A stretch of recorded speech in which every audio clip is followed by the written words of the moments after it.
Bienvenue sur DMG TV, les histoires mystiques. Tu es nouveau sur la page, n'oublie pas de t'abonner, de laisser un commentaire, de liker et de partager. Si tu veux raconter une histoire, tu envoies ta demande, tu cliques sur invité là et tu vas monter nous raconter ton histoire. S'il vous plaît, on ne donne pas trop de détails. J'espère que vous êtes au courant qu'il y aura un direct dimanche sur Facebook. Non, je vous promets que le direct là va être énorme. J'ai découvert aussi qu'on pouvait faire des appels sur Facebook. Genre, tu montes aussi, ton image s'affiche là, tu peux décider de mettre la caméra ou pas. Donc, c'est un peu ça. On va commencer et comme d'habitude, on ne cite pas les noms des gens. On ne mentionne pas les noms des gens, les noms des boîtes de nuit, des hôtels. Ce n'est pas important. Je tiens à préciser, on est quand même 400. Je tiens à préciser que parfois ces choses se passent. Bon, imagine, j'ai un snack, ou bien j'ai un restaurant. Et puis un monsieur qui est dans une secte arrive dans mon restaurant, qui s'appelle par exemple Sky Blue Restaurant. Et il vient dans mon restaurant avec une femme dans l'intention de la droguer, la tuer et tout et tout. Et maintenant, toi, tu viens raconter ton histoire en disant, par exemple, on était dans un restaurant à Douala, le Sky Blue, et là-bas, je suis tombé sur un marabout. Quelque part, tu es en train de faire une mauvaise publicité pour mon restaurant. Moi qui ne suis pas responsable de ce qui s'est passé entre toi et le monsieur. Donc, qu'est-ce que moi, je viens maintenant faire dans l'histoire? C'est mieux d'éviter ça parce que après, on peut porter plainte, je peux porter plainte parce que là, tu fais une mauvaise publicité à mon restaurant. Moi qui me bats pour avoir une clientèle, toi, tu viens chasser mes clients. Donc, c'est un peu ça. Évitons de mentionner les noms. C'est ça le truc. On raconte simplement l'histoire. De coquille là. Bon. On va commencer. Première histoire. Bonsoir tout le monde. Bonsoir, Dami. J'espère que vous allez bien. DMG, ça va? Je vais très bien et toi? Ça va super. Déjà, likez, partagez, abonnez-vous. Vous connaissez le slogan. On ne vient pas ici, on regarde cadeau. Vous devez liker, partager et tout ce qui va avec. Sinon, on vous envoie en Somalie, on vous bloque. Donc voilà. Je ne vais pas être longue pour mon histoire. C'est une histoire très récente qui se passe dans les rues de Libreville en ce moment. Vous savez, on ouvre les portes, on ouvre le bal avec le Gabon. Le Gabon qui gigue. Donc l'histoire, c'est quoi? L'histoire, c'est deux jeunes gens, c'est-à-dire un jeune garçon qui rencontre une fille sur Internet. Vous allez comprendre la morale à la fin. Vous avez fait d'Internet là. Souvent, on rigole avec n'importe qui. On se dit que ce sont des gens alors que ce ne sont même pas des vrais gens. Du coup, le petit rencontre une fille sur Internet, sur Facebook plus précisément. Ils discutent pendant un moment, mais ils ne se sont jamais rencontrés. Ils ne se sont jamais vus. C'est comme ça, un jour, ils se donnent rendez-vous. Ici, on a notre nouvelle promenade. Ils ont donné rendez-vous là-bas à la promenade. Ils se sont vus à la promenade, ils ont passé un moment ensemble, ils ont rigolé, passé l'après-midi tranquille. Et il fallait qu'en soirée, chacun rentre chez soi. Donc, vers 18-19h, chacun devait prendre le taxi, rentrer. La go ne voulait pas laisser partir le petit. Donc, elle était là, elle le serrait fort dans les bras et tout. Donc, elle lui a dit, comme ça, les paroles, on dit souvent les paroles, quand on parle, c'est ce que, on dit, on commence à mettre la parole. Ce que tu dis qui te condamne, il faut souvent réfléchir avant de parler ou d'accepter une parole qui vient de qui que ce soit. C'est comme ça que la fille dit au gars que non, moi je ne veux pas te laisser, dis-moi que tu seras toujours avec moi. C'est comme ça que lui-même, il ouvre sa bouche, dit à la petite que oui, t'inquiète pas, on sera toujours ensemble. Tu seras toujours avec moi, je serai toujours avec toi. C'est comme ça qu'ils se sont dit. C'est le petit lui-même qui a raconté son histoire. Donc c'est comme ça qu'il a répondu à la fille que non, on sera toujours ensemble, on ne va jamais se quitter. Voilà, c'est comme ça qu'il a dit, on ne va jamais se quitter, on sera toujours ensemble. C'est comme ça, quand il a dit ça, la fille lui serrait dans les bras, la fille lui a lâché. Elle a seulement dit OK. Elle est allée monter dans le taxi, sans lui faire de bisous, rien. Elle est montée dans le taxi, elle est partie. OK, quand elle est partie, lui, il prend le taxi aussi, il arrive chez lui. Il est en train de marcher, il sent comme si on le suit, ou comme si quelqu'un était derrière lui, quelque chose comme ça. Donc il regarde, mais il ne voit personne. Il continue à marcher, il regarde, il ne voit personne. Il a un réflexe de regarder au sol. Quand il voit au sol, il regarde son ombre. Son ombre n'est plus son ombre, c'est l'ombre de la fille. Parce que la fille était genre un petit corps, elle avait les tresses, elle avait 2 chignons. Tu vois, quand tu as les chignons crépus, elle avait 2 chignons sur la tête. Donc du coup, il regarde par terre, il se rend compte que l'ombre, son ombre n'est plus son ombre, c'est l'ombre de la fille. Donc comme ils se sont parlé, il a dit à la fille que non, on sera toujours ensemble, on ne va jamais se quitter. C'est comme ça qu'il marche là maintenant, il a l'ombre de la fille. il ne comprend pas. Il court seul, il devient comme un fou parce qu'il veut fuir son propre ombre qui n'arrive pas à fuir. Il arrive chez lui, il raconte, il explique à sa mère, il raconte. Il ne comprend rien. Il a essayé de recontacter la fille, écrire la fille, le numéro de la fille ne passe plus.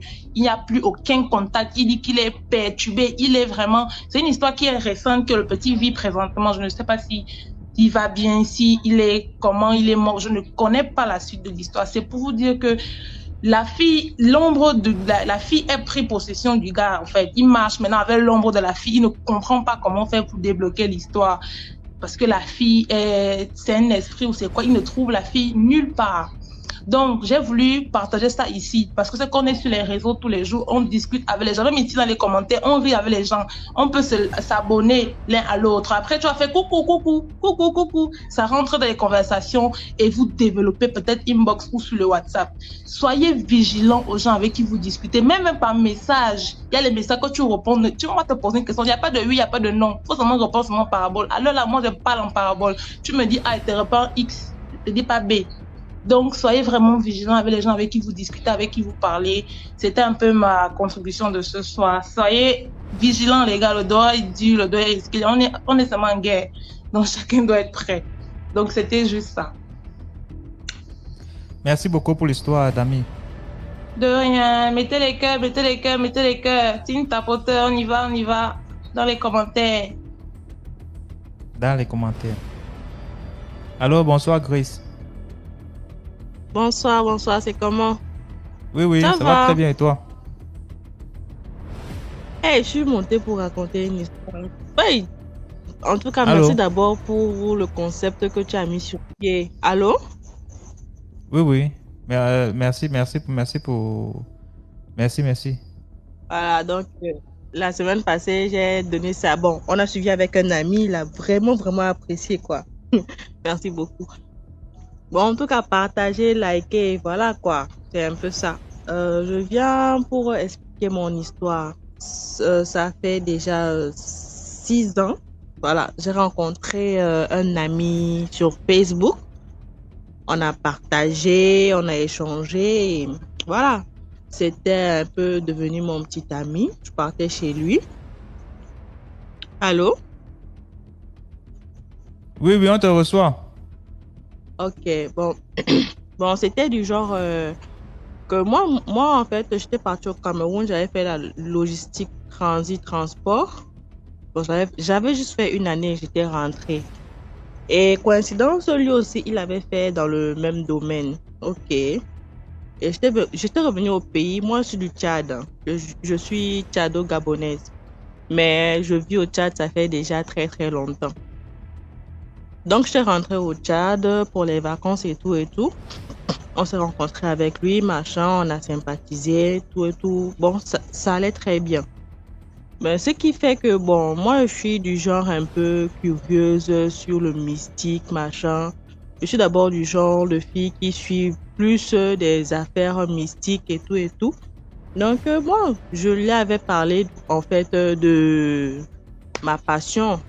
Voilà, j'aime les trucs mystiques, tout ça.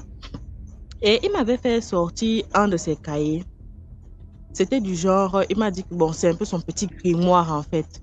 Il avait des trucs, je sais pas comment dire. Bon, une liste quoi. Des trucs à faire pendant la nuit, des trucs pour avoir de l'argent, des sommes qu'il faut réciter, machin, tout ça. J'ai dit, ah ok. Si toi aussi tu es intéressé sur ce côté, il n'y a pas de problème. Mais bon, en tout cas, moi, je suis pas trop ancrée dedans, mais je survole quand même certains trucs.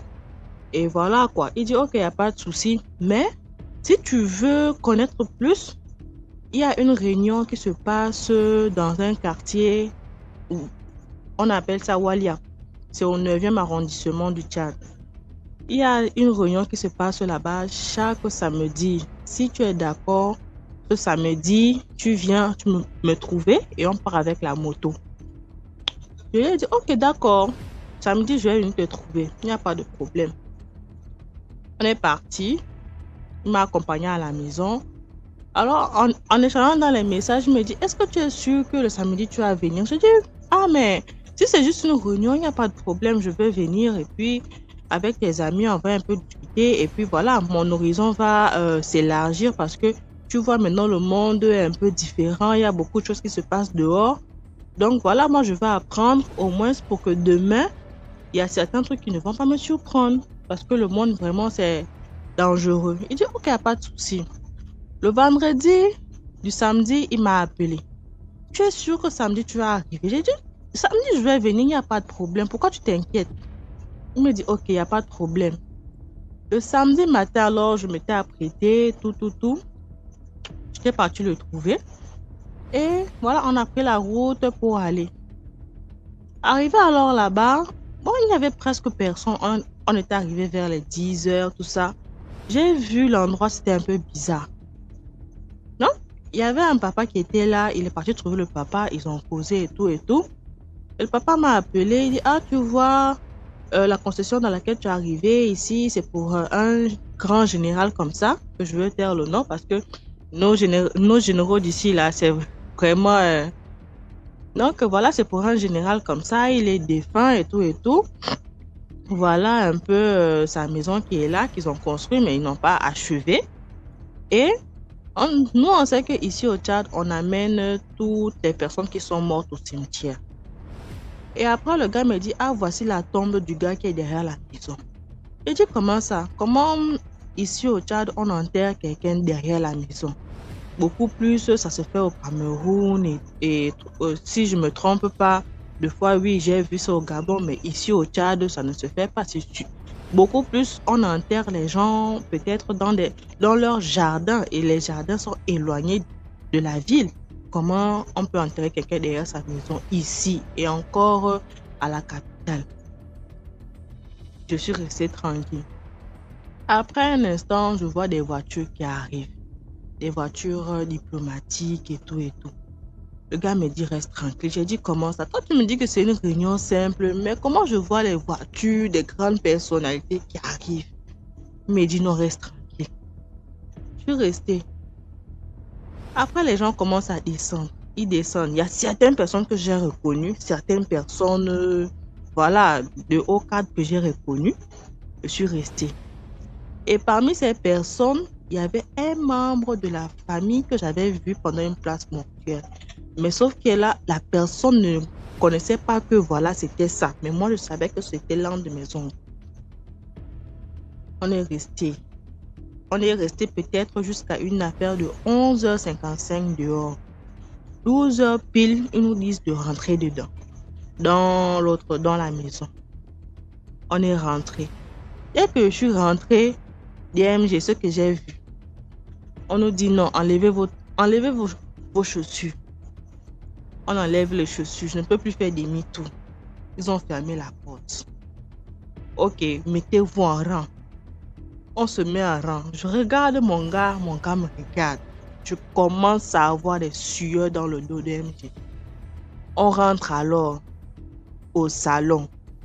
C'est le genre que DMG, quand tu rentres au salon, le salon n'est pas disposé comme un salon normal. Je te dis que les chaises sont alignées d'une manière, c'est un peu comme un rang. Donc, ils ont fait un rang à gauche, un rang à droite. Donc, ça fait 2 rangées. Vous vous asseyez là. Et au centre du salon, il y avait, c'est comme, ils appellent ça quoi? Un tabernacle ou un truc comme ça. C'est-à-dire qu'au milieu là, il y avait le genre, comment on appelle? Les trucs des loges, des rosicruciens là, leur logo là. Il y avait ça au milieu. Il y avait l'autre, comment je peux dire, les trucs que les papes attrapent pour faire la messe là. Il y avait ça. Je suis restée. Je n'ai rien dit. Alors il y a le monsieur qui nous dirigeait, il dit asseyez-vous. Je ne pouvais pas faire demi-tour, je ne pouvais même pas parler. On s'est assis. Il y a d'autres alors qui sont venus, comme ce sont les maîtres, ils se sont assis. Je suis restée. Je ne pouvais même pas parler, même pas bouger. Je te dis que je transpirais. La pièce était fraîche, mais je transpirais. Je suis restée, j'ai dit Seigneur, le gars qui m'a amené où? Maman, me voici alors. Voilà alors le gars que j'ai trouvé sur Face. Voilà alors où il m'a amené. On est resté, on a fait plus de 30 minutes dans la pièce. 30 minutes. On est resté là. Après les 30 minutes, donc ça veut dire que de 12h pile à 12h30, on est resté. DMG, dès que je suis sorti de là, le gars a dit attends, j'ai dit pardon papa, je porte mes chaussures, ne veux même pas ta moto, moi je rentre chez moi à la maison. Ça, ce n'est pas la réunion que, voilà, moi je pensais qu'on allait avoir. Tu m'amènes dans un truc comme ça. Moi je suis même pas prête encore à mourir papa, pardon. Je ne suis pas moi dedans. Il dit non, ce n'est pas ça. Ici là, ce n'est pas le genre de rose croix où tu vas tuer les gens. J'ai dit tu dis déjà rose croix. La rose croix, il y a 2 sortes de rose croix ou bien il y a 3 sortes de rose croix. Il dit non, ici c'est la rose croix où tu vas payer, tu vas faire une sorte comme un cours. Donc on va t'apporter des livres, tu vas lire, tu vas t'instruire. J'ai dit papa, pardon. Moi je sais que je suis un peu les genres des trucs mystiques, je suis des films mystiques, bon, j'ai des livres de fois que je vois, je prends, je lis, c'est pour ma propre personne. Mais tu m'amènes dans un endroit où on dit d'abord rose croix. La rose croix au Tchad, tu penses que les gens blaguent avec.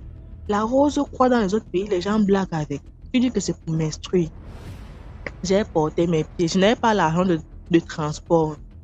J'ai porté mes pieds, j'ai commencé à marcher d'où j'étais là. Donc ça veut dire que c'est comme si tu quittais Fouda pour peut-être entrer cimetière.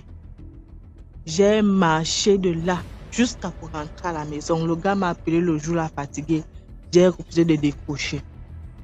Jusqu'à maintenant, il y avait l'un de leurs maîtres qui m'avait remarqué. Il a dit au gars de venir me trouver. J'ai dit, moi, pardon, je ne pars pas. Laissez-moi tranquille. Il dit, non, le gars t'appelle. J'ai dit, je ne pars pas. Ouais, pardon, laissez-moi tranquille. Ok. Maintenant, comme j'avais dit au gars que j'ai reconduit l'un de mes oncles qui était là-bas. Maintenant, mon fameux gars a appelé le maître là. Le maître là a appelé l'oncle que je connaissais. Donc, l'oncle a dit non, que je ne connais pas, mais je veux me renseigner. Ironie du sort, mon oncle là était arrivé un bon matin à la maison.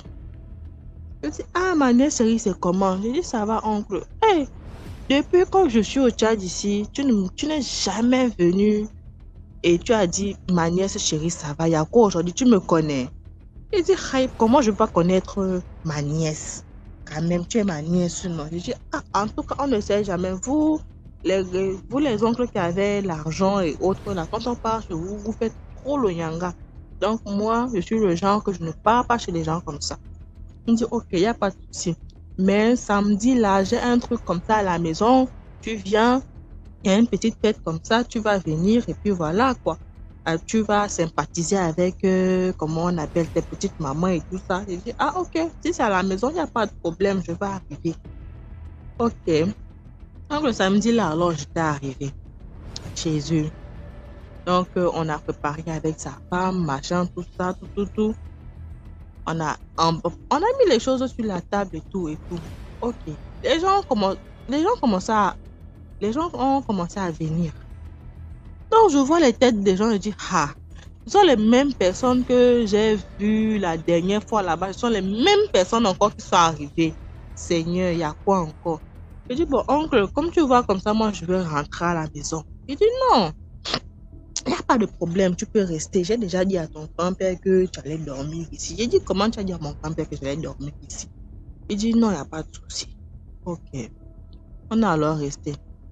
Sa femme a dit, ah, comme il y a déjà ta nièce qui est là avec les enfants et tout, elle va aller se coucher. Comme elle était très fatiguée. Mais il faut dire aux invités que voilà, elle s'excuse, elle se sent pas bien et tout. Ok, il n'y a pas de souci. On est resté alors, on a servi les gens, machin, tout ça. Le monsieur qui nous avait guidés à la fameuse réunion là, le monsieur était là. Il est venu, il m'a appelé. J'ai dit, Seigneur, c'est quoi encore? Je suis arrivé. Il dit, ma chère, c'est quoi? Il dit, non, il n'y a rien. ah, la dernière fois, tu es venu, ton ami t'a amené, tu es juste venu comme une invitée, mais après, on t'a invité encore pour venir, tu as refusé, pourquoi? Et dit, ah, moi, je ne savais pas que c'était le genre de choses ici, donc pardon. Moi, je ne suis pas dedans et je ne suis pas prêt à vendre quelqu'un dans vos choses-là. Parce qu'on sait déjà que quand c'est ça, c'est ça. Donc, moi, je ne suis pas dedans. Il dit, non, ma chérie, ce n'est pas ça. C'est pas ce que tu penses. Je dis, pardon, je ne suis pas dedans. Quand on a continué à parler avec le maître là, après, mon oncle s'est énervé. Il dit, pourquoi tu es comme ça? Pourquoi? Ça fait déjà la 3e fois. Hein? La personne t'appelle, viens quand même. Non, j'ai dit, moi, les réunions là, je ne veux pas. Je ne veux pas m'hasarder dedans. Ok, il n'y a pas de problème. Tu peux prendre l'argent là, tu rentres quand même. J'ai dit, hi, si ça fait déjà tard là, je veux rentrer. Non, non, non, non, non, rentre à la maison, je ne veux pas te voir. Si tu veux même là, le chauffeur va te déposer. Il n'y a pas de souci, je ne veux pas te voir. C'est bon, tu ne dors plus ici. Il dit, hi, on est déjà à 22h. Et tu sais qu'aller dans mon quartier là-bas, ce n'est pas bien. Non, non, non, non, si tu ne veux pas là, c'est ça. Soit tu restes ici et tu acceptes ce que le gars te dit, ou encore tu rentres. Tu dis, ah, ok, c'est bon. Moi, je préfère moi rentrer à la maison. Il n'y a pas de problème. Ok, moi, j'ai pris mes pieds alors je suis rentrée à la maison. Arrivé à la maison, après, c'est le fameux gars là même qui m'appelle. Il dit, toi là, pourquoi tu as la tête dure comme ça? Et j'ai la tête dure comment? Pourquoi quand les gens t'appellent pour quelque chose de simple seulement, pourquoi tu restes, tu résistes? Je dis, ah, résister comment encore? Moi, je t'ai dit que voilà, c'est ça, je t'ai un peu expliqué. C'est juste pour mon bien personnel, pour que demain, voilà, je ne tombe pas sur des trucs. Je peux bien identifier certaines choses. Mais toi, tu m'amènes où l'affaire va être compliquée. Moi, je porte mes pieds, moi, je pars. Mieux vaut porter ses pieds à temps, partir que d'être mouillé. Je ne peux pas faire ça. Papa, je ne peux pas. J'ai une maman. J'ai un enfant. On va me dire, soit tu vends ta mère, soit tu vends ton enfant. Là, je vais faire comment? Je ne peux pas. Et le gars m'a... Je te dis que toute la nuit, là, le gars a appelé. J'ai fermé mon téléphone. Le lendemain, j'ouvre. Les messages ont plus comme ça. Après, 2 jours après, il vient, il reste devant ma porte. Oh, toi là, ça ne va pas. Hein? Toi là, je dis, papa, les menaces là, ça ne me touche pas. Donc, reste tranquille. Il est resté, il continuait toujours à m'envoyer les messages, je bloque. Il trouve un autre numéro, je bloque. Il trouve un autre numéro, je bloque. Après, c'est maintenant leur propre maître qui m'a envoyé le message. Il m'avait envoyé le message. Moi, je pensais que c'était mon gars là. Il m'a envoyé le message. Ah, après, comme je n'ai vraiment pas tenu compte du message, il m'a appelé.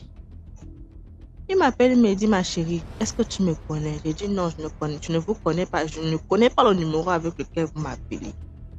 Et j'ai dit, ok. Donc, pendant tous les 3 mois là, on tourne pour que tu viennes. Tu ne veux pas. Mais dis-toi que on voulait te faire quelque chose, mais ton Dieu avec lequel tu es là est très grand. Et l'ange qui est derrière toi là, il ne faut pas le laisser. Parce que l'ange qui te protège là, dit merci. Sinon, ce qui allait t'arriver là, ta fille et ta mère devaient déjà pleurer. Même ta famille même devait pleurer. Et j'ai dit, comment ça? Il dit non. Tu es un ange là qui te protège. Donc, ça veut dire que ton propre esprit même d'abord refuse. C'est vrai, tu es arrivé, tu étais curieuse. Mais cette curiosité-là, cette curiosité qui t'a amené là, devait te donner un très grand cadeau. Ça veut dire que mon cadeau là, ça allait être la mort. Mais l'ange qui te suit, l'ange qui te surveille, là est trop puissant. Ton gars que tu disais, ton quoi là, il nous a parlé de toi. Il a dit que non, la fille c'est une fille trop chanceuse. Elle a la chance. Donc, si c'est comment je vais l'amener et puis on va voir ce qu'on va faire. Et c'est du genre qu'on ne peut pas me tuer sur le coup. Que je vais venir, je vais adhérer Et c'est au fil du temps, quoi, selon ce que je vais vouloir, parce que il y a certaines personnes, il y a même certaines filles que j'avais vues là-bas, certaines filles du quartier que j'avais vues là-bas. Donc, ça veut dire qu'ils vont t'amadouer, ils vont t'amener à apprécier ce qu'ils font. Tu vois un peu, ils vont t'amener à apprécier ce qu'ils font. Donc, ça veut dire que maintenant, tu ne vas plus être sur la défensive. Et voilà, tu vas te lâcher, tu vas dire non, moi je veux ça, moi je veux ceci, moi je veux cela. Tu vas dire non, ton esprit là est trop fort, et l'ange qui te protège là est trop fort. Donc, même si tu venais, donc ça veut dire que si on continuait à insister, c'est que tu entres, tout allait bien. Donc, c'est un peu ça, quoi. Et j'ai dit, ah, ok, merci. Papa, j'ai pris le téléphone, j'ai enlevé la SIM, je suis allée directement changer ma SIM et le numéro du téléphone.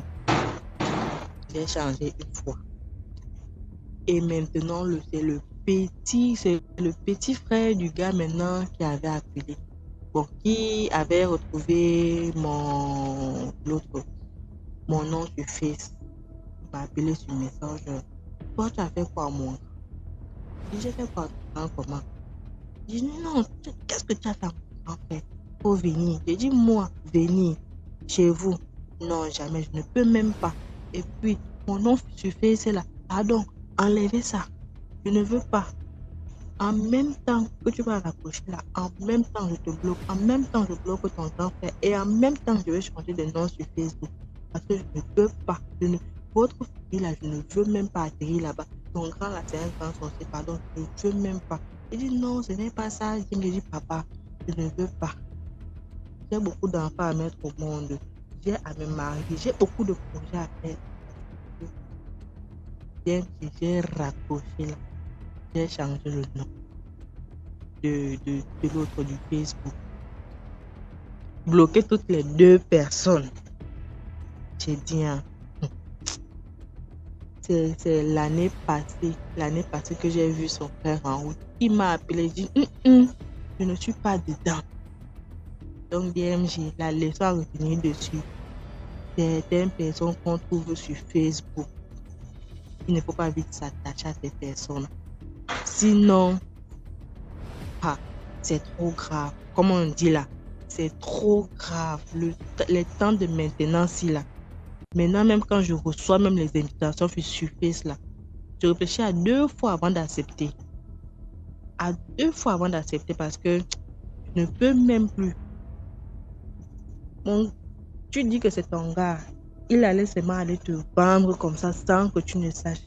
Parce que non, tu es... pardon, DMG. C'est juste la petite histoire là que je voulais te partager un peu avec tout le monde, quoi. Merci beaucoup pour l'histoire. Merci, papa. Dans les commentaires. Bonne soirée, en tout cas, pas. Oh, désolé, j'avais à couper. Sorry. Après, c'est qui? S'il vous plaît, quand vous racontez, essayez d'être un peu plus bref. Sinon, l'histoire peut vraiment être intéressante.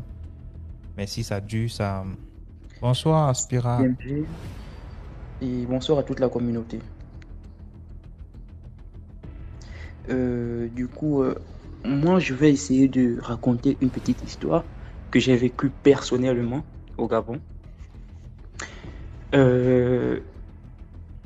Après l'obtention de mon bac, moi, j'étais scolarisé à Libreville. Donc, du coup, vu que les parents ont fait quelques démarches pour que je puisse sortir, tout s'est bien passé. Fallait maintenant que je puisse aller dire au revoir aux parents, vu que les parents travaillaient à l'intérieur du pays, précisément à Oyem. Je suis allé. La veille de mon voyage, c'est-à-dire je devais retourner sur Libreville pour prendre l'avion,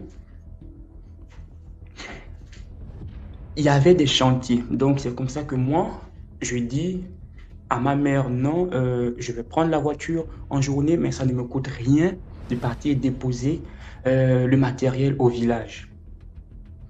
Vous savez, chez nous, les parents, non, tu vas voyager et tout.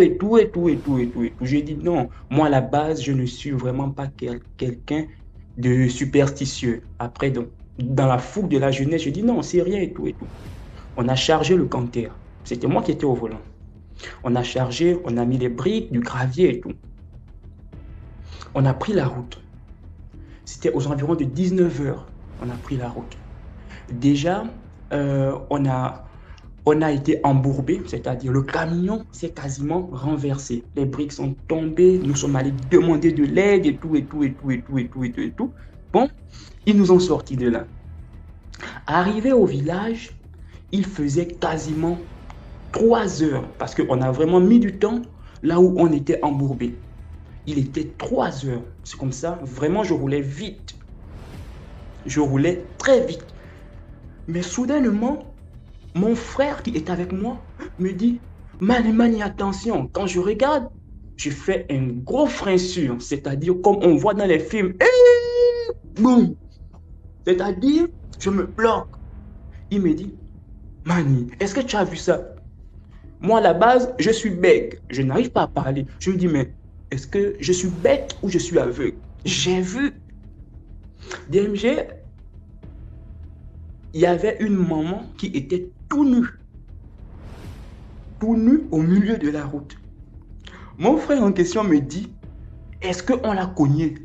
Descends pour aller voir. Moi, je lui dis, qui?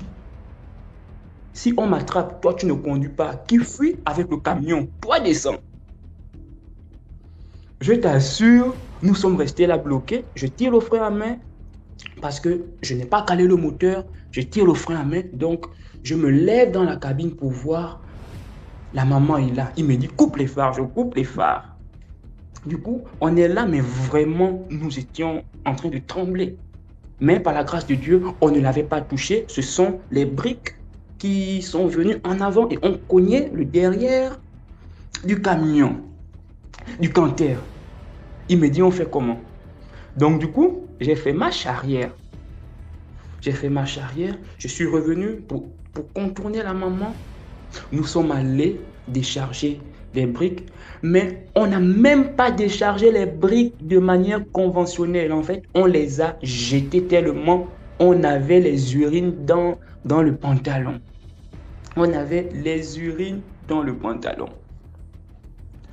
Et après ça, on a fini de décharger. Il fallait maintenant retourner. Il me dit, comment on fait si on croise la maman? Je dis, mais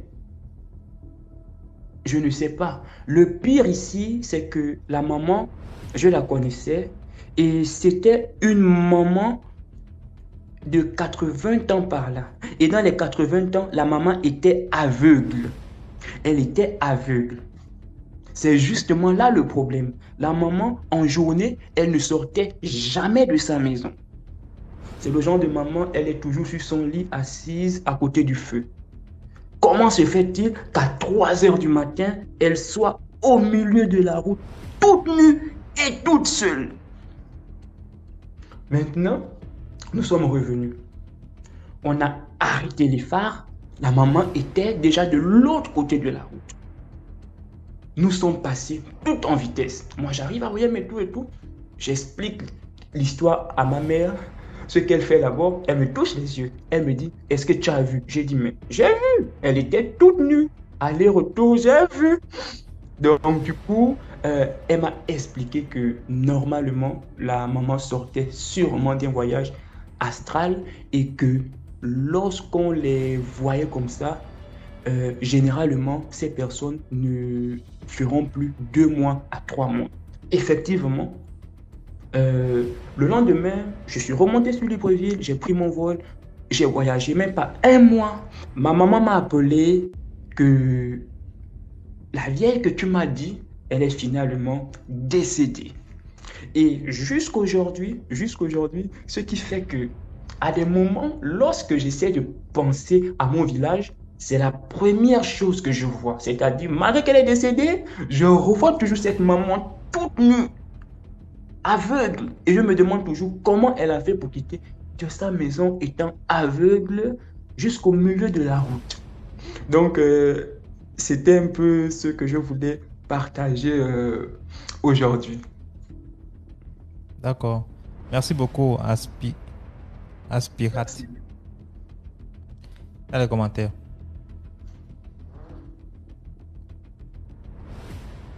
On a quelqu'un qui voit une grand-mère nue, gentiment comme ça. Et qui rinçait les yeux comme ça là. Une grande. Waouh. Mimi, bonsoir. Bonsoir. Vous m'entendez? Oui, très bien.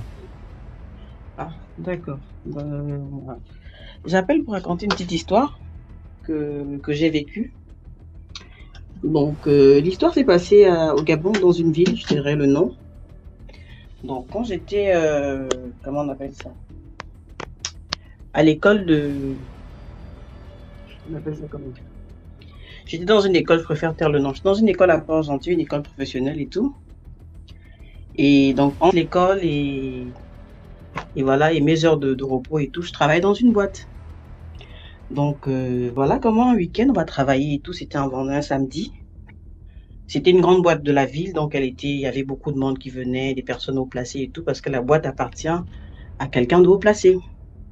Et là, du coup, quand on travaille, moi, j'étais au bar, en fait. J'étais barman. Donc, déjà, à la base, quand tu es barman dans une boîte, quand tu arrives, on appelle ça comment? Tu mets ton plan de travail en place, quoi. Tu coupes les citrons, tu mets tout ce qu'il faut. En fait, tu mets tout pour que, quand le travail commence, tu aies tout à ta portée. Et moi, ayant travaillé déjà dans ce domaine, dans plusieurs autres boîtes, donc j'ai un système, c'est que quand je suis derrière le bar, j'essaie de mettre un petit pouf, parce que des fois, tu sens plus tes pieds, en fait, surtout quand tu as beaucoup de clients et tout le reste, c'est un peu chaud. Si tu as des talons en plus, des fois, tu les enlèves, tu mets les petites babouches et tout et tout. Et j'ai toujours l'ail que je garde à côté de moi. C'est que la personne qui m'a formé, en fait, qui m'a appris tout ça. Et j'ai aussi un petit truc de sel, parce que des fois, on a le sel parce que les gens en boîte, ils boivent les shooters flambés, là, qu'on met le feu dessus et tout, les mélanges, les volcans et tout. Donc, on met le citron et le sel.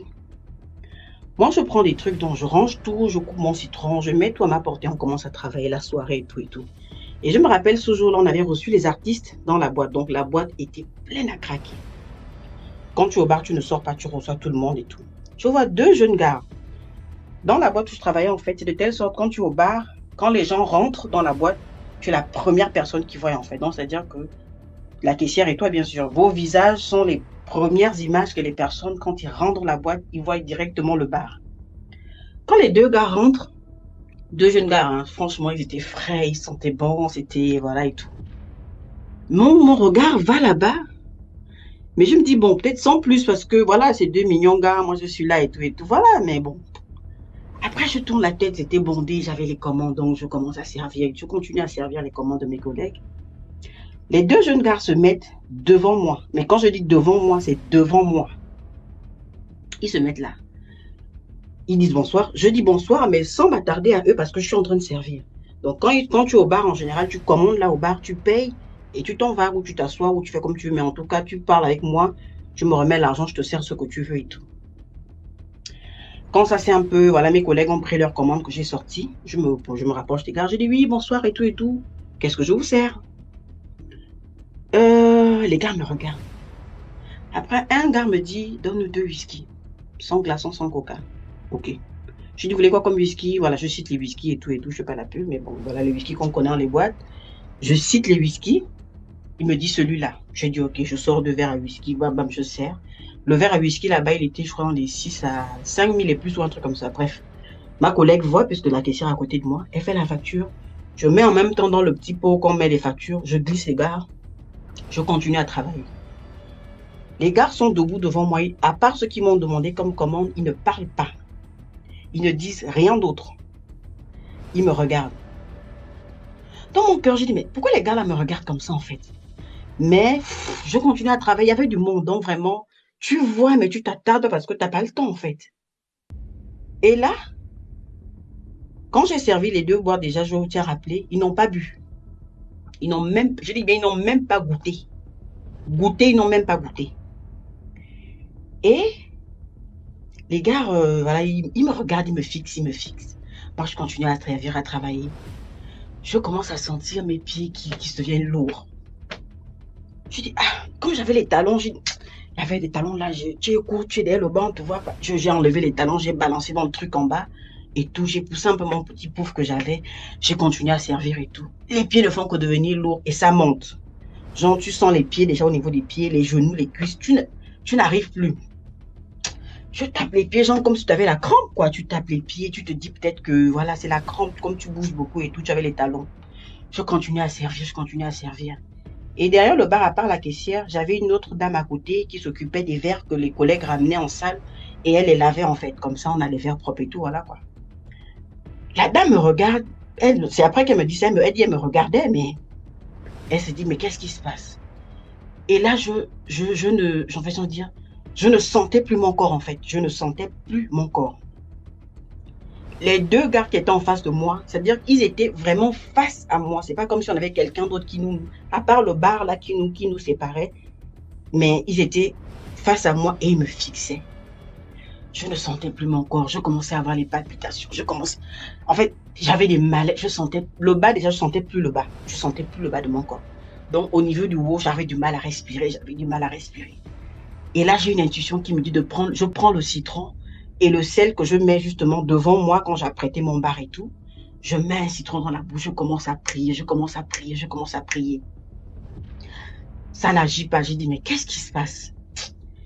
Et quand je tire mon pouf, parce que je ne sentais plus, je commençais à ne plus rien sentir. En fait, j'avais la tête qui était, je sais pas.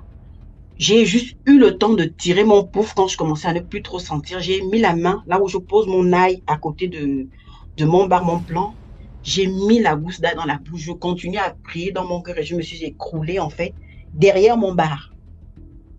Quand j'ai mis la gousse dans la bouche, j'ai continué à prier. Ma collègue et la dame à côté sont venues. Elles m'ont relevé. Elles me disent, qu'est-ce qu'il y a? Elles m'ont relevé, elles m'ont versé un peu d'eau et tout. Qu'est-ce qu'il y a? Comme la dame qui lave les verres avait les mains un peu froides, elle m'a mis les mains et tout. Elle me dit, mais qu'est-ce qu'il y a? Tu es fatiguée, qu'est-ce qu'il y a et tout. Je reviens à moi, là, je m'assois. Je dis, je sais pas. Je m'assois. Je suis dans la boîte, hein. Tout le monde est là, c'est pas la boîte qui ne s'est pas arrêtée. Les gens continuent à boire, mes collègues déposaient les commandes. C'est pas comme si on a dit que...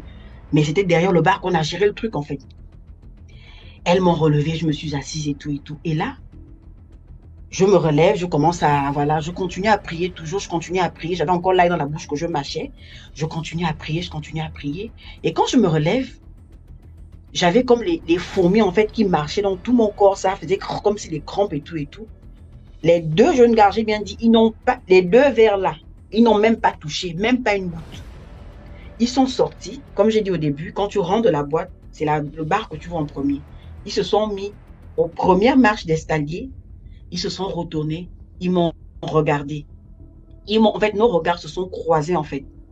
Ils se sont regardés les deux, ils ont secoué la tête comme ça, ils sont descendus. Je dis, mais en fait, je suis restée, hébétée dans le truc, mais bon, il y avait le boulot qu'il fallait travailler, mais après, j'ai revu la scène, je me suis dit, mais qu'est-ce qui s'est passé en fait? Mais réellement, qu'est-ce qui s'est passé? Et j'ai compris, parce que j'ai parlé de ça après avec certaines personnes que je connais, qui m'ont fait comprendre que c'est des personnes qui sont dans la nuit, qui ne sont forcément pas des personnes charnelles comme toi et moi, et qui sillonnent les nuits pour inspirer les forces des gens, ou bien emmener même ton âme et faire ce qu'il faut et tout. Mais ils ont quand même payé leur facture, ils ont posé l'argent dans le petit panier, et ils sont partis. Du coup, voilà, c'était l'histoire que je voulais partager pour aujourd'hui. C'est la première fois que je participe et puis bon, j'espère que je reviendrai parce que j'ai beaucoup d'autres histoires et tout, parce que j'ai beaucoup travaillé dans le monde de la nuit. Donc, on sait que dans ce domaine-là, il y a beaucoup d'histoires et puis on voit beaucoup de choses. Donc, merci beaucoup, 241 Mimi, pour l'histoire. Ok, au revoir. Tu peux me faire descendre s'il te plaît, je sais pas comment ça se passe.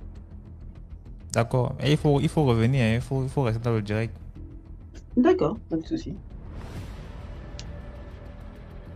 Merci. Ça me rappelle une dame qui travaille aussi dans les trucs de réception là. Elle a laissé plus de 3 histoires vraiment intéressantes. Je viens encore de commencer. Elle dit qu'elle vit maintenant en Europe, mais qu'elle a travaillé dans l'un des 3 plus grands hôtels du Cameroun. Donc, elle a vu beaucoup de choses.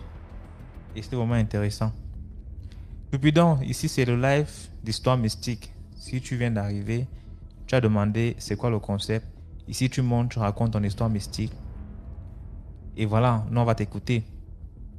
Donc, si tu es nouveau sur la page, n'oublie pas de t'abonner, de laisser un commentaire, de liker et de partager.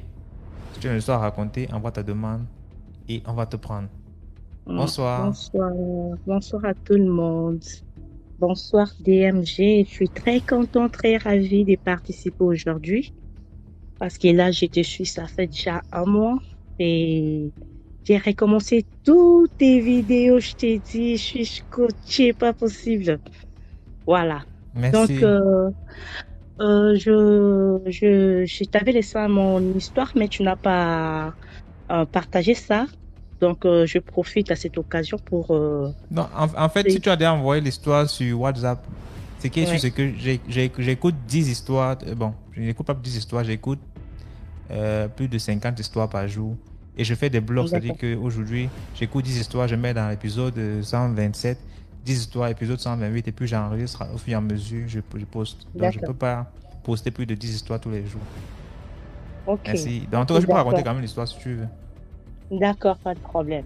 Là, je voulais vraiment tenir l'attention de tous les Africains qui font le voyage en Europe parce qu'il y a une petite expérience que j'ai vécue. C'était un peu difficile parce que je me sentais seule et tout quand je suis arrivée en Europe, il y avait des trucs qui ne marchaient pas. Et après, on m'a envoyé dans une ville que je suis. Mais non, je rencontrais les assistants sociaux.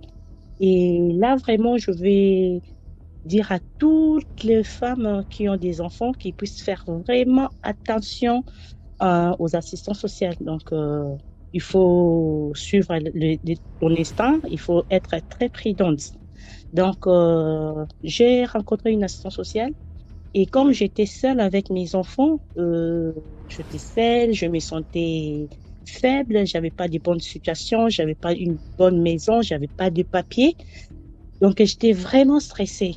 Donc, du coup, c'était dans le moment de confinement.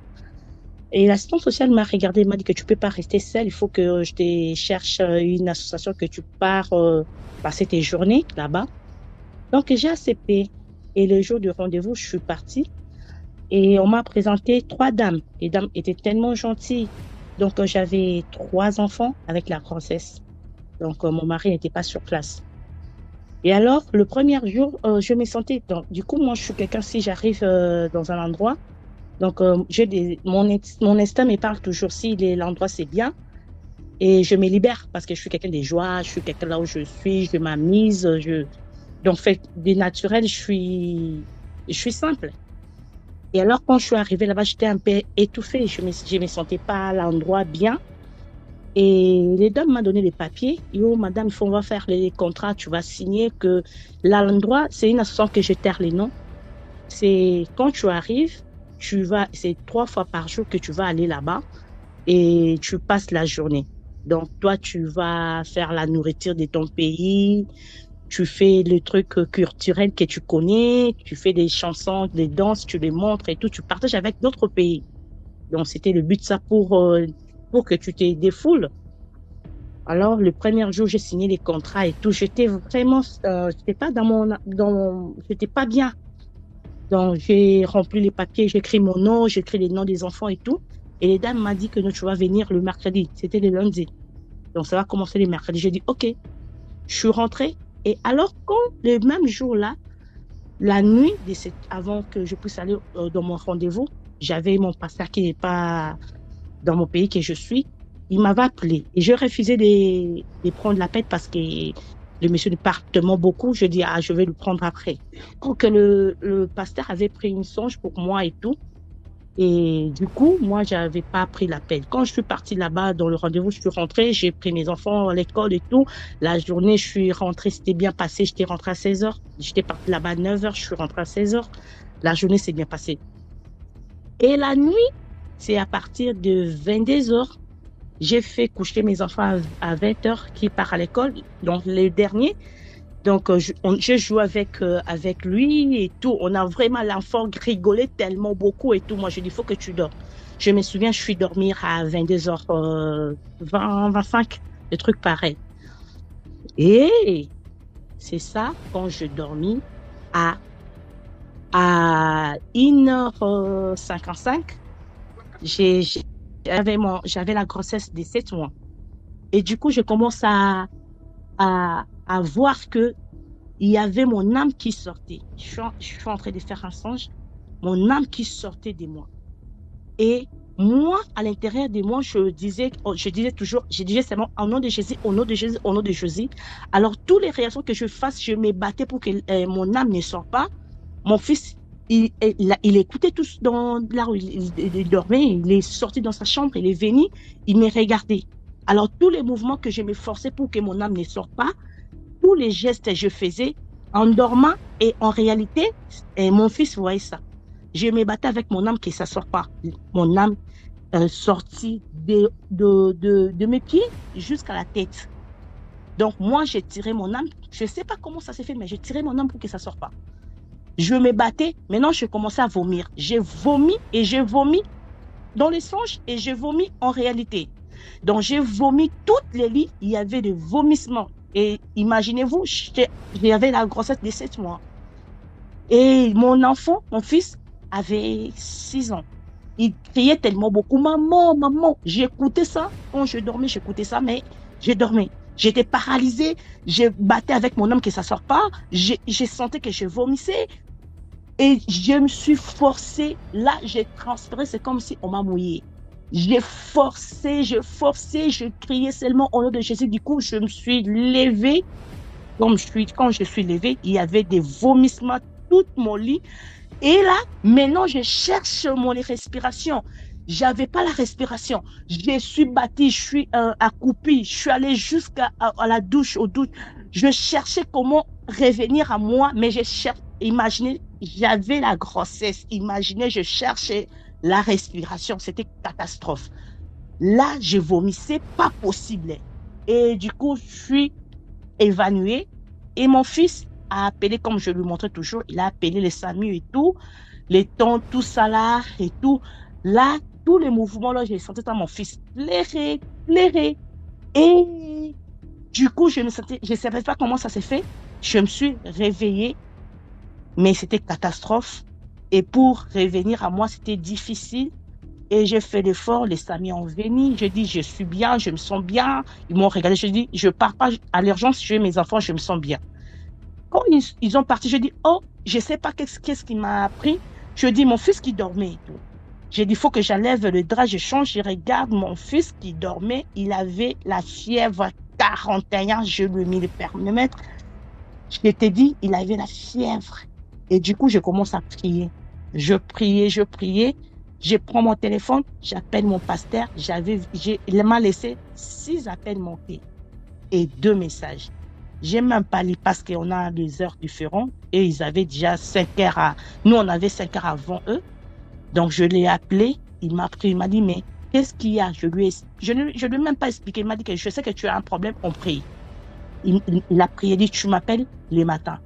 Les matins, je lui ai appelé. Il m'a dit, j'ai rêvé que tu étais parti à un endroit que tu as fait une contrat de signature. On m'a montré seulement une contrat de signature. Mais l'endroit là, c'était pas bien pour toi. Donc, les gens là, ils étaient venus la nuit. C'était pas pour toi, c'était pour ton fils. Mais ils ont essayé de prendre ton fils. Ils n'ont pas pu. Toi, tu les barrais. C'est ce que moi, je vis dans les rêves. Toi, tu les barrais. C'est pour cela. Ils voulaient arracher ton âme pour qu'ils puissent prendre l'accès sur tes enfants. J'ai dit, waouh. DMG, j'ai dit, waouh. Après, quand il a fini de dire, j'ai rien dit au Messie, hein. Et quand je finis, il m'a dit, maintenant, rencontre-moi ce qui s'est passé hier. Je lui ai tout rencontré là où j'étais partie. Il m'a dit, les gens là, s'ils t'appellent, ne osent même pas de rentrer là-bas, ne osent même pas de prendre leur appel. Moi, je dis non. Moi, les genres de situations, moi, je suis là. Il faut que je puisse les confronter. Ils m'ont dit, non, tu fais comme tu veux, mais tu ne pars plus là-bas. J'ai dit, OK. DMG, mon frère, je t'ai dit, les 3 dames là, ils sont le blanc, hein. Ils m'ont appelé chacun à son tour. Si l'autre appelle, coupe l'autre. Donc, ils m'ont appelé toute la journée dès 7 heures du matin. Dis-moi ici en Europe, quel bureau qui ouvre, quel bureau qui ouvre à 7 heures du matin? Moi, j'étais étonnée.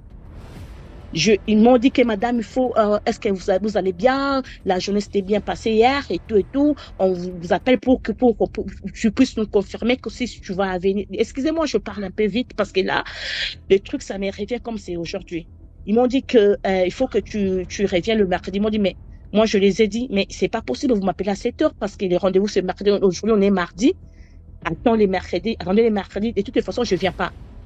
Mais les dames étaient fâchées, pas possible. Ils ont appelé mon assistant social. L'assistant social est venu à la maison. Les gens là, ils m'ont fait des trucs DMG, pas possible. Ils ont cherché l'éducateur familial pour qu'il puisse récupérer mes enfants. Ils ont tout fait.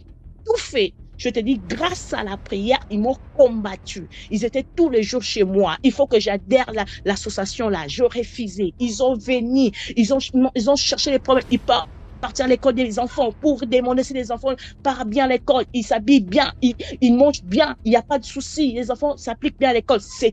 J'ai passé des moments depuis 2022 jusqu'à 2021 jusqu'à 2022 à janvier que Dieu a fait grâce, je suis libérée avec ces gens-là.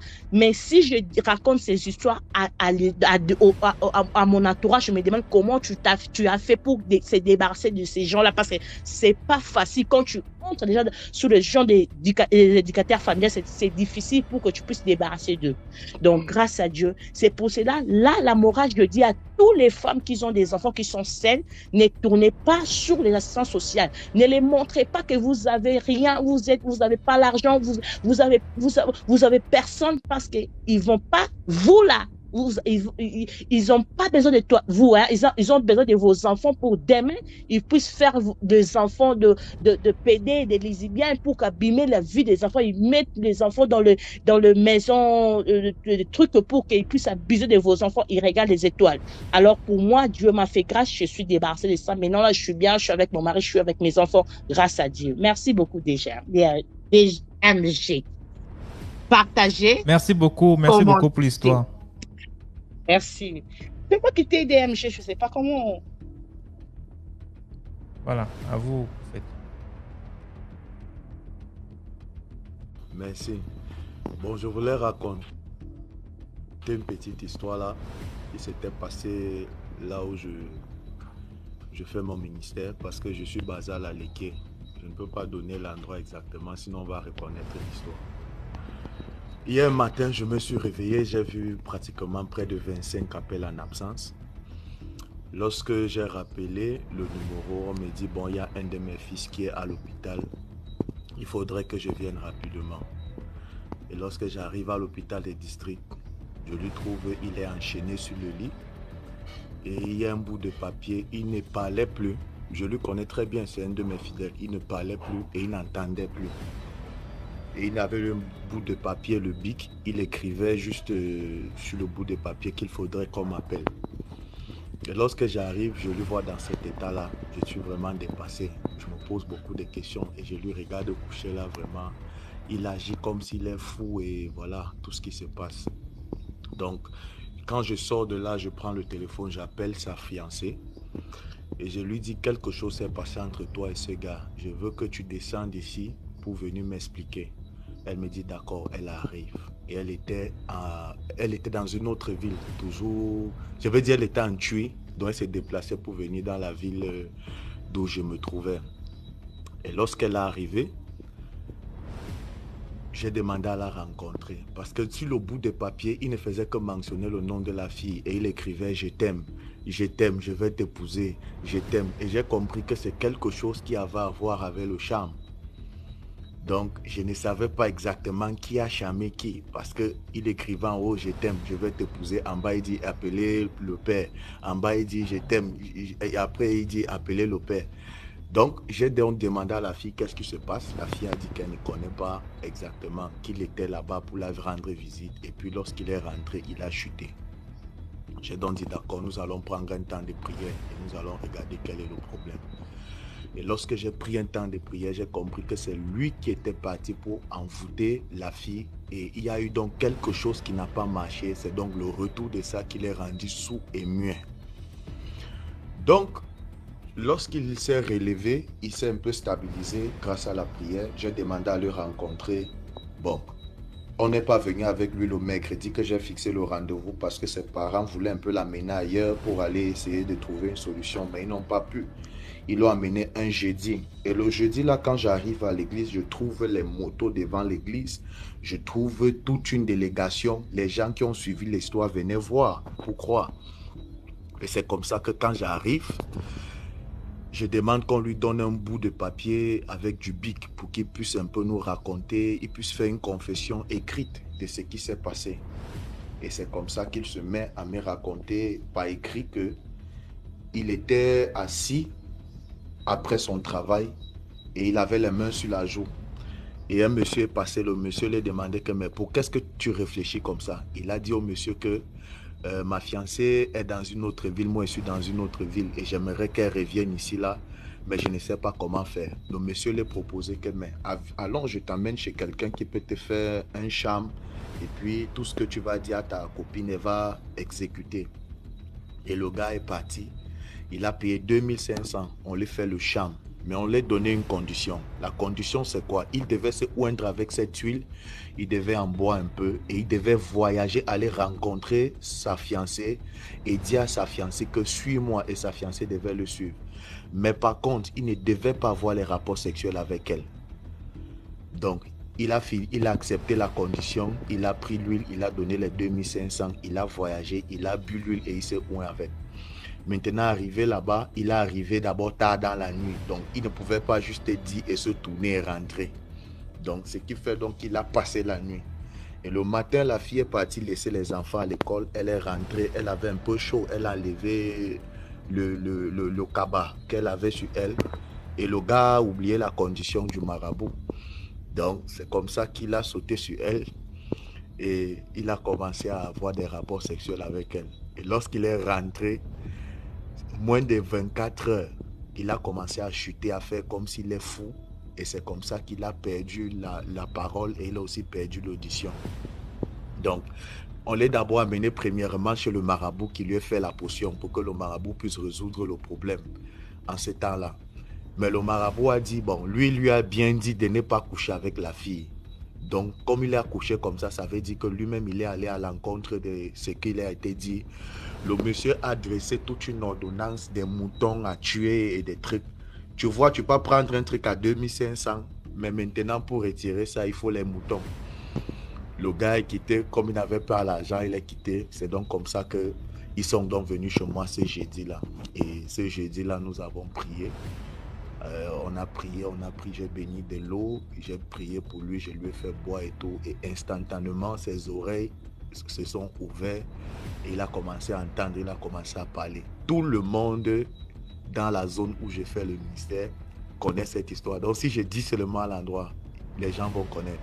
Donc cette histoire-là avait fait un grand boom dans l'endroit là, dans la zone là, parce que tout le monde voulait voir, tout le monde voulait croire. Donc le charme a ses principes en fait. Et les gens spirituels connaissent bien ce qui se cache derrière le principe du charme. Donc il faut faire vraiment très attention. Les gens qui aiment utiliser les voix bizarres. Voilà quelqu'un qui connaît déjà l'endroit dans les commentaires. Donc c'est vraiment mon atelier. Merci DMG. Il y a plusieurs autres histoires comme ça que je vais raconter prochainement. Merci. Merci beaucoup pour l'histoire. Voilà, dans les commentaires. Merci. Oui, allô DMG. Bonsoir. Bonsoir Nathalie. Comment tu vas? Je vais très bien et toi? Ah, je vais très bien. Juste la fatigue. Ah, merci beaucoup. Tellement les histoires qui passent tous les jours là. Oh là là. Maintenant, chaque fois que il y a un monsieur, un mendiant là. Chaque fois que je le vois quand je pars au travail. Maintenant, j'ai même peur. Comme peut-être tonton Alex ou l'homme de l'ombre avait dit qu'on donnait la main gauche. Maintenant, j'ai même peur. Quand il donne comme ça, il prie d'abord avant de donner. Tellement j'ai peur. C'est l'histoire que la dame avait raconté une fois là. Mais on apprend beaucoup, on apprend. Maintenant, je me méfie de tout le monde, de tout ce qui passe devant moi, j'ai peur. J'ai peur de tout le monde. Vraiment, merci pour tout ce que tu fais, DMG, vraiment. Tu peux pas imaginer ce que tu fais. Merci.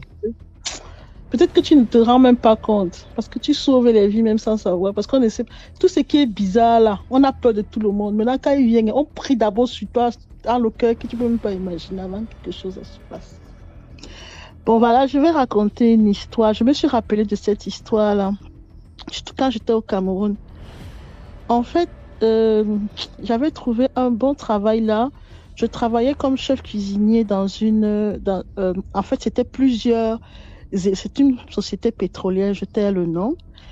Et je travaillais dans une résidence. C'était plusieurs Européens qui travaillaient, qui dormaient là-bas. C'était une très grande villa.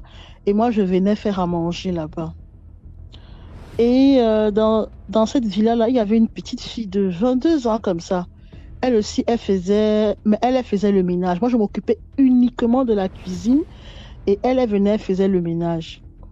Maintenant, elle a commencé à sortir avec un monsieur là-bas, mais lui, il était indien. Je demandé la permission. Il s'appelle Mr. Pralat. C'est un nom comme ça. Maintenant, monsieur Pralat a commencé à sortir avec elle. C'était un indien, il a commencé à sortir avec elle. Il donnait l'argent à la petite, je vais l'appeler Flora. Il donnait l'argent à la petite Flora. Elle était contente et tout. Où qui est parti mentir à Flora. Flora, on a dit à Flora que bon, comme il te donne beaucoup d'argent comme ça, tu peux aller l'attacher pour qu'il te donne encore plus. Il oublie. Et là-bas, le monsieur avec une femme en Inde, il avait des enfants. Et chaque 2 semaines, il partait en Inde, il revenait. Il faisait 2 semaines là-bas, il faisait 2 semaines au Cameroun. Et le monsieur était très gentil. Et quand je suis arrivée pour la première fois là-bas, le monsieur m'a dit que bon voilà, lui, il ne mange pas la viande rouge. Ça fait que quand mais je il faut fais éviter les noms, hein, les noms là. Oui, est-ce que j'ai prononcé le nom? Ok. Le monsieur m'a dit que lui ne mange pas la viande rouge. Bon, ça fait que quand je fais la viande rouge à ses collègues, que pardon, si je peux lui faire soit le poisson, soit le poulet. Parce que mon ancienne collègue, celle qui était là-bas, elle, quand elle faisait la viande, elle ne pensait pas à lui. Et parfois, il ne mangeait pas, il était obligé de se faire un sandwich pour manger. Que pardon, que je dois faire ça. Que quand je veux faire la viande, que je prépare ce qu'il faut faire, parce que c'est moi qui choisissais, je choisissais le menu. Bon, quand je savais qu'il fallait faire la viande, maintenant, je faisais le poulet ou la viande ou le poisson à ce monsieur-là. Maintenant, et chaque fois qu'il partait en Inde, il prenait toutes les pièces, tout ce qui concernait le CFA, il me donnait. C'était très gentil, façon pour lui de me dire merci. Et il donnait beaucoup d'argent à la fille. La fille est partie un jour où qui a conseillé mal cette fille-là, je ne sais pas.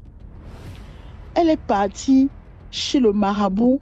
Le marabout, elle est partie chez le marabout. Le lendemain, elle vient me voir. Elle me dit que elle est partie voir un marabout. Maintenant, le monsieur, il va lui donner beaucoup d'argent. Hein? Tout ce qu'il va faire, il va lui donner. Même, et quand il va lui donner l'argent que je l'aide. Je dis qu'il t'aide à faire quoi? Qu'est-ce qui s'est même d'abord passé? Elle dit qu'elle est partie. Elle est partie chez le marabout. Le marabout, à minuit, ils sont partis devant une tombe. Et le marabout lui a demandé de prendre la tête de la tombe et de mettre dans le cadenas, de fermer. Et de fermer, de parler. En fait, elle parlait comme ça pour bloquer le monsieur là. Et maintenant, il lui a donné une poudre qu'elle doit mettre dans la nourriture de ce monsieur. Je lui ai dit que tu sais quoi? Ta sorcellerie que tu veux faire là, ce n'est pas avec moi. Si une personne ici, ils ont même seulement mal au ventre, c'est moi qu'on va arrêter. Je dis bien, s'il y a seulement une personne ici qui a mal au ventre, c'est moi qu'on va arrêter. Ils me font totalement confiance. Tout ce qui sort ici pour manger, c'est moi qui fais. Le jour que si je dis que si j'ai commencé à la menacer, elle me dit que non, si c'est qu'on met le truc dans le plat, le jour que tu fais seulement tu fais le poulet ou le poulet ou le poisson, pour lui, on met seulement. Mais le monsieur là, le marabout a insisté que ce soit le poulet. Comme lui ne mange pas la viande, il faut que ce soit le poulet. Il dit que je ne veux pas. Et comme tu es en train de me parler comme ça, n'entre même plus dans ma cuisine. Tu ne te donnes même plus l'autorisation d'entrer dans ma cuisine. Elle me dit que toi, tu penses que c'est quoi? Tu penses que c'est quoi? Hein? L'argent qu'il va nous donner, on va partager, on te donne aussi. Hein? Je lui ai dit que ma soeur, maman, moi, je suis venue ici, je travaille bien. Je suis à l'aise. Je veux pas les histoires. Et je gagne très bien je gagne très bien ma vie. Je ne veux pas les histoires que quelqu'un va avoir mal au ventre, on va m'appeler pour me dire que on va m'arrêter. Parce que si quelqu'un a mal au ventre là-bas, ce n'est même pas toi qu'on va arrêter. On va m'amener directement. Parce que c'est moi qui fais à manger. C'est moi qui m'occupe de leur nourriture ici. Elle a dit OK.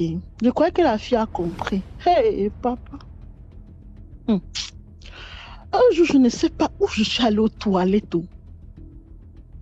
J'ai fait à manger à ce monsieur. J'ai fait à manger, j'ai fait la viande aux autres et deux, je lui ai fait le poulet. Où je suis allée aux toilettes, je ne sais pas, je ne me rappelle pas exactement ce qui s'est passé. J'ai bien fait.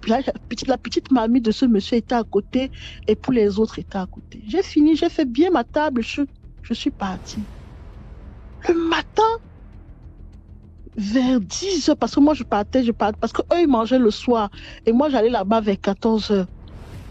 Mais le matin à 10h, le monsieur l'Indien là m'appelle. Il me dit, Natalie, parce qu'il lui parlait anglais, I want to speak with you. Can you come? Je dis que Il m'a demandé que je n'étais pas partie au travail. Il me dit que non, que je dois venir. Que je dois venir un peu plus tôt. Il veut parler avec moi. Je dis, je n'ai même pas pensé que la fille avait fait quelque chose. Je suis arrivée un peu plus tôt. Quand j'arrive, je le trouve... il était bizarre. Tu sentais qu'il avait... Tu sentais que quelque chose l'avait menacé parce qu'il ne se sentait pas bien. Je dis... Je viens, il me dit que je peux m'asseoir. Je m'assois. Après, il me dit, I know that is not you. Je dis que, what? Je sais que ce n'est pas toi. Je dis, quoi? Il me dit que, quand tu es arrivé ici, je t'ai dit que moi, je ne mange pas la viande rouge. Et depuis que je t'ai dit, moi, quand tu fais le poulet, quand tu fais la viande rouge, tu me fais le poulet ou le poisson. C'est bien ça? J'ai dit oui. Et puis, il me dit que je suis contente et satisfaite de ton travail. Parce que je sais que depuis que je t'ai dit ça, tu n'as jamais changé et tu fais ce que je t'avais dit. J'ai dit, merci. Mais il y a un problème qui s'est passé. J'ai dit, quel problème? Je vous jure que je ne pouvais même pas imaginer que la petite avait fait ça. Il me dit que Flora put something in my food. I know that is Flora. J'ai dit que c'est Flora a mis quelque chose dans sa nourriture. J'ai dit que comment vous savez que c'est Flora? Il me dit Natalie, c'est comme ça qu'il m'appelait Natalie. I am an Indian. J'ai dit que la fille si elle est forte que ça, elle dit qu'elle tentait un Indien. Il me dit que I am an Indian. J'ai dit que il me dit qu'elle a mis quelque chose dans ma nourriture. Il dit que quand tu voyais ce monsieur, il était menacé. L'ensemble, il était vraiment menacé. Tu sentais que le remède, elle avait secoué en fait. Mais ça ne l'a rien fait. Ça l'a secoué. Il me dit vraiment que c'est la dernière fois. Il sait que ce n'est pas... Il a dit à personne dans la maison. Quand il a seulement pris une bouchée, il a senti qu'il y a quelque chose dans la nourriture. C'est ce qu'il m'a dit. Il a senti qu'il y a quelque chose dans la nourriture. Il a appelé l'Inde. Mais lui, dans son fond intérieur, il savait que ce n'était pas moi parce que ça faisait déjà presque 9 mois que je travaillais avec eux et il n'avait jamais eu de problème avec ce que je lui faisais à manger. Mais dans son cœur, il savait, mais il avait mal, il était déçu parce qu'il disait que pourquoi Nathalie me fait ça? Pourquoi Nathalie me fait ça? Qu'est-ce que je lui ai fait? Mais quand il a appelé... J'espère que les noms que tu donnes là, ce ne sont pas les noms des concernés. Hein? Non, il ne peut même pas m'amuser. Il ne peut pas m'amuser. Je suis même plus, ils sont même, je n'ai même plus de ces nouvelles et tout. Mais ce n'est pas les noms. Je dis que, il dit qu'il était sûr que ce n'est pas moi, mais il doutait. Mais c'est mon nom, Nathalie, c'est moi qui faisais à manger, je ne le cache pas. C'était moi, c'était mon histoire à moi-même. Mais il m'a dit que je ne suis pas, il doutait, il dit que mais Nathalie ne peut pas me faire ça. Nathalie ne peut pas me faire ça. Parce que depuis 9 mois, je mange ici, elle ne me fait, je n'ai jamais eu de mal. C'est là qu'il appelle en Inde, c'est là où on lui dit la vérité. On lui dit je sais pas, c'est là, voyant là-bas, je sais pas. On lui dit que ce n'est pas moi qui ai mis ça, c'est une petite fille avec qui il entretient des relations. C'est là où il se rend compte que c'est la petite là. Il me dit que de toi à moi, qu'est-ce que je dois faire à la petite là? Je lui ai dit que parfois moi, j'avais même pitié de cette petite là. Je lui ai dit que si tu la chasses là maintenant, on va se poser des questions. Qu'est-ce que tu veux? Il dit que non. Le monsieur là lui a dit que qu'on ne la chasse pas, mais qu'il ne sorte plus avec elle. Et que la fille ne doit plus s'approcher d'elle. Et que je parte lui dire qu'il sait que c'est elle, elle a fait quelque chose. Et qu'elle ne s'approche plus de lui. Et qu'elle n'entre plus dans sa chambre. Parce qu'elle faisait le ménage, elle entrait dans les chambres, elle nettoyait dans toutes les chambres. C'était une villa en fait. J'ai dit que j'ai eu mal. J'ai dit que j'allais perdre mon travail. Pour rien comme ça là. Pour une bêtise même. J'allais perdre mon travail. Il m'a dit que non, que je peux rentrer, que ça va rester entre lui et moi, que ça va rester entre nous. Parce que si les autres apprennent ça, ils vont dire que leur nourriture n'est pas en sécurité. Quand je suis partie, la fille était là. Je l'ai trouvée au salon en train de faire le ménage. Je l'ai giflé deux belles gifles, cette petite-là. Une petite fille de 22 ans. Une petite fille, tu la vois, on te dit que la petite fille, là, quand même dit qu'elle est même partie devant la tombe de quelqu'un, ramasser à minuit, ramasser la terre là. Il dit que maman, tu as le cœur. Il dit que non, on lui a dit qu'il va lui donner beaucoup d'argent. Il donnait deux bonnes gifles. Elle me dit que ouais, tu me dis pourquoi. Il dit que c'est la dernière fois que tu entres dans ma cuisine. Le jour que tu vas entrer, je vais te mettre à nu. Voilà. Le monsieur qui est là-bas, il sait ce que tu as fait. Hein? Il dit, ah bon, tu as fait ça quand? Tu es entré dans la cuisine quand? Je t'ai dit que tu m'as d'abord proposé, je t'ai dit que je ne veux pas que tu fasses. Tu es entré quand? C'est là, elle me dit que non. Une fois, bon, elle me guettait. Une fois, je suis allée aux toilettes et elle savait comment je préparais. Je suis allée aux toilettes, elle a mis le truc dans la nourriture. C'est ce jour-là qu'elle a mis. Moi, je ne savais pas. Je ne savais pas. C'est pour dire que mes frères, pardon, faisons attention. Et depuis ce jour-là, elle a perdu parce qu'elle travaillait là-bas. C'est vrai qu'elle sortait avec le monsieur. Elle lui donnait plus d'argent, mais elle a perdu tous les avantages qu'elle avait. Parce qu'elle voulait avoir plus. Heureusement que le monsieur était gentil. Et il allait regarder dans leurs histoires là. Il a vu que moi, je n'étais pas moi parmi. Sinon, j'allais perdre mon travail comme ça, un jour. Imaginez-vous s'il allait dire aux gens qu'il a mal au ventre et tout. Mais c'est que j'allais perdre mon travail. Les filles, pardon, faites attention.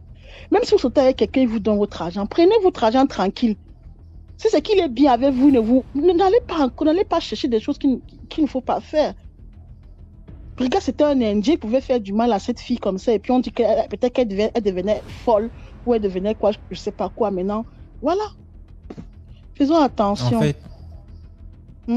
Tu dis? Merci beaucoup pour l'histoire, Nathalie. Oui, partagez, likez. Tu racontes bien les trucs, hein. C'est la magie. Hein. Ah bon? Tu aimes le Congo ça avant, n'est-ce pas? Non, hein. Non, j'aime seulement raconter les histoires, non. Ça me plaît et j'aime beaucoup. J'aime bien raconter. Je me rappelle aussi des trucs, c'est bien de raconter, de partager aussi, non? Et puis si ça peut aider certaines autres personnes aussi. Merci beaucoup, Nathalie. Dans les commentaires. Merci. Ok, merci dans les commentaires. Le temps de Dieu, bonsoir. Bonsoir tout le monde, bonsoir communauté BMG. Là, je vais être précis et je ne vais pas trop prendre de temps. Ça, c'est une histoire qui m'est arrivée. Mais le volume, est-ce que vous pouvez monter un peu le volume, s'il vous plaît? Ouais. Ah, du téléphone, là, la voix, la manière de parler. Il y a la demande à être tellement durée que le sommeil me prenait déjà. Ça, c'est la voix du sommeil. Ok, désolé. Non, ça va. En fait, c'est une histoire qui m'est arrivée quand j'étais au Cameroun. Ce qui rend l'histoire particulière, c'est qu'il y a eu mort d'homme durant cette histoire. Là, ce sont les trucs de quand je travaillais dans le camion, j'étais motoboy. Je faisais la ligne de Bafoussam, Yaoundé. Et c'était en période de la grippe aviaire. Et le voyage se passait en graphique. Voilà qui a commencé le voyage et tout, ça se passait bien. Premier voyage, deuxième voyage à Yaoundé, tout allait bien. Au troisième voyage, on remarque alors à la sortie de la ville, un monsieur dans ses débuts de folie. Et genre, un monsieur qui était bien habillé, en plein carrefour, en plein marché, il se déshabille, commence la folie et tout. On n'a pas prêté attention, on continuait le chemin parce qu'en ce temps, il fallait cartonner et tout. On rentre donc. On recharge et on reprend la route pour monter sur Yaoundé quittant de Bafoussam.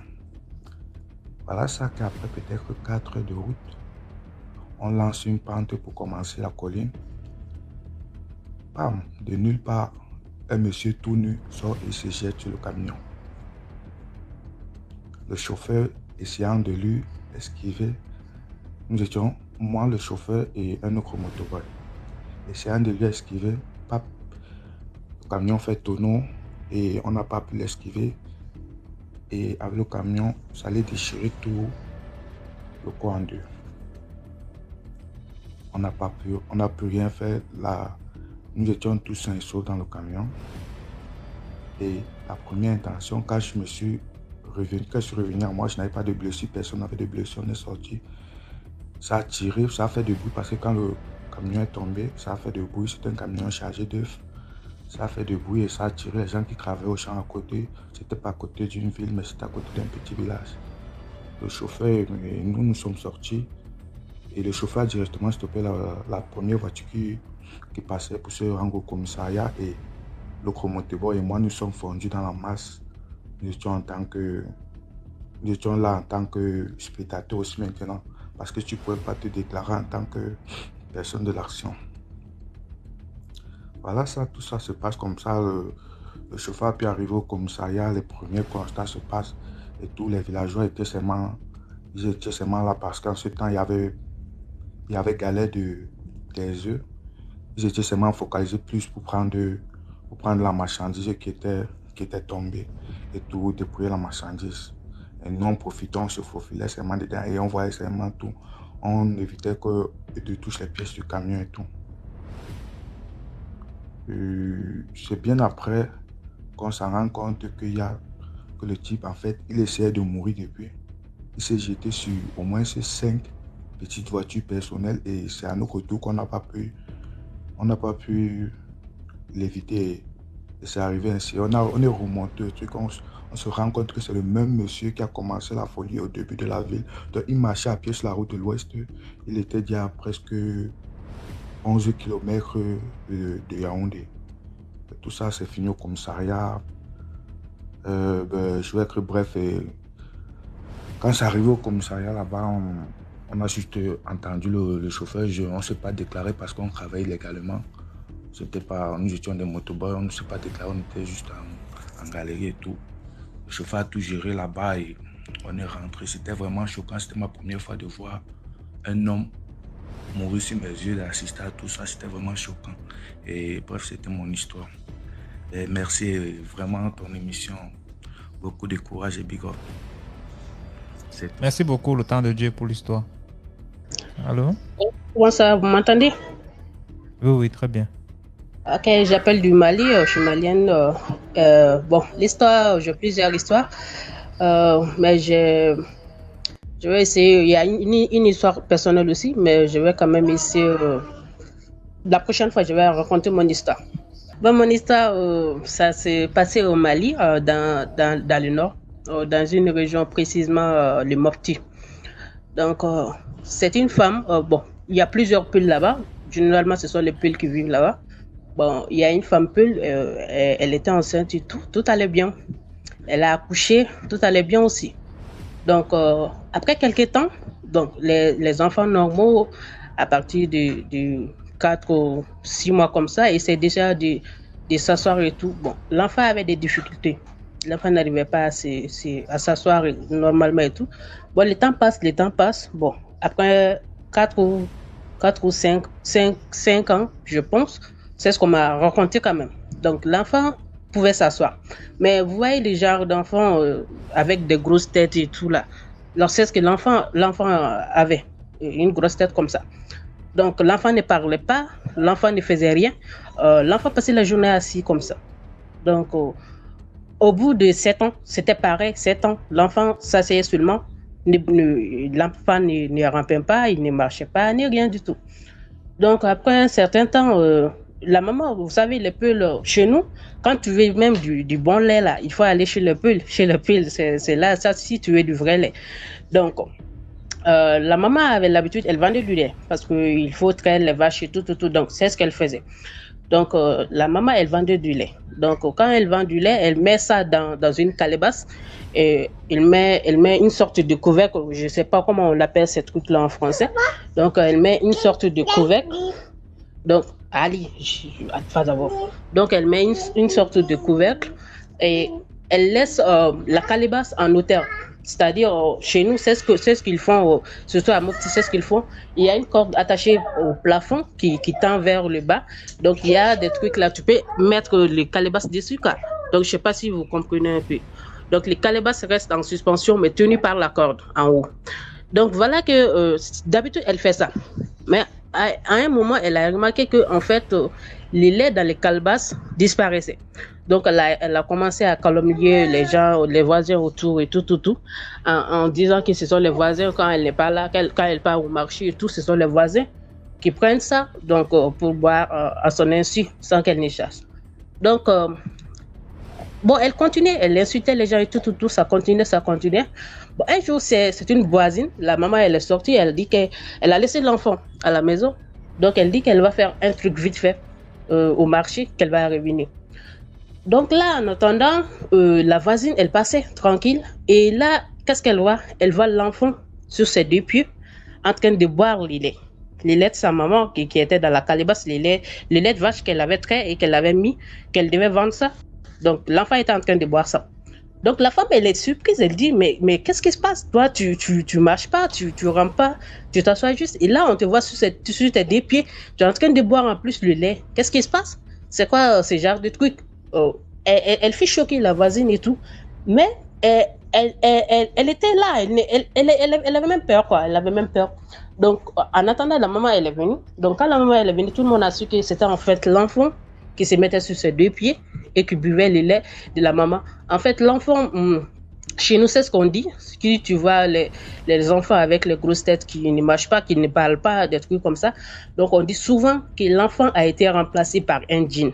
Chez vous, vous les appelez les génies, les esprits. Mais chez nous, je suis musulmane, donc chez nous, les musulmans, ce sont les djinns qui prennent place de l'enfant en question. Donc, on a dit qu'après 1 ou 2 mois comme ça, l'enfant a été décédé. Hein. L'enfant, il est parti comme ça. Donc, voilà un peu l'histoire. Quoi. Merci beaucoup pour l'histoire, H. D'accord. Comme je disais, c'est une histoire qui s'est déroulée au Gabon, dans la commune d'Ovendo. C'est l'histoire d'un grand moine, un taximan, qui travaillait souvent de nuit. Donc un soir, il a pris une cliente au niveau de lui, qu'il a pris en course 3000 francs de lui jusqu'à Ovendo, vers les 2 heures du matin. Il a pris la cliente. Le trajet s'est bien passé apparemment, ils sont arrivés à destination. Une fois la cliente descend du véhicule, elle lui fait comprendre qu'elle se rend compte qu'elle n'a plus de sous sur elle, qu'elle va monter à la maison, comme la maison était à côté, elle était en bordure de route, monter à la maison, récupérer les sous et venir lui donner. Donc il a un peu boudé, oh non, vous connaissez vous les clients là, tu vas prendre, après tu vas partir, après tu vas plus revenir me remettre mon argent, je ne peux pas accepter. Soit tu appelles quelqu'un qui descend, qui me remet l'argent, ou je sais pas où on monte ensemble. Elle a insisté, hein, attends, je vais monter, je vais prendre. Il a refusé. Elle avait un pendentif en or sur elle. Elle lui a remis le pendentif. Elle lui a dit non, attrape ça. Au moins, c'est une garantie pour que tu puisses savoir que je vais redescendre. Il a vu le pendentif, c'est en or. Elle a dit, ok, pas de souci, je vais attendre. Elle est montée à l'appartement. 5 minutes, le gars attend. 10 minutes, le gars attend, rien. 15 minutes, 20 minutes. Il en a marre, forcément, il sent que non, je vais monter moi-même. Donc, quand il monte, il va cogner à l'appartement en question. C'est une maman qui vient ouvrir. Bonsoir, maman, bonsoir. Oui, je viens de déposer votre fille. Bon, une fille là, qui est rentrée chez vous. Elle m'a pris en course, 3000 jusqu'ici, mais arrivée ici, elle me fait comprendre qu'elle n'a plus de sous sur elle. Elle va prendre l'argent en haut et elle va venir me remettre. Maman dit non, moi je ne vis pas avec des filles ici, je vis avec mon garçon et mon mari. Bon, j'avais une fille, mais elle est décédée, ça fait 3 mois. Taximan dit non, sincèrement, elle est rentrée dans cette maison. Mon taxi est là garé en bas. De là-bas, on voit bien où elle rentre. Et je vous assure que c'est ici où elle est rentrée. La maman me dit non, moi je n'ai plus de filles ici, comme je te dis. Ma fille est décédée, ça fait 3 mois ici, avec mon garçon et mon mari. Il insiste. La maman dit non, décris-moi comment la fille était d'abord. Il a décrit la fille. Elle est étonnée. La tenue qu'il décrit que la fille avait, c'est la tenue qu'on l'a enterrée même avec. La maman dit non, comment ça? La maman dit non, tu me décris la fille. C'est textuellement ma fille que tu me décris, mais je t'assure qu'elle est décédée, ça fait 3 mois. Le monsieur insiste, c'est ici où je l'ai laissée, c'est ici où je l'ai laissée. Elle a dit ok, il n'y a pas de souci. Attends-moi, je vais récupérer une photo, je vais te montrer la photo, tu me diras si c'est la fille en question.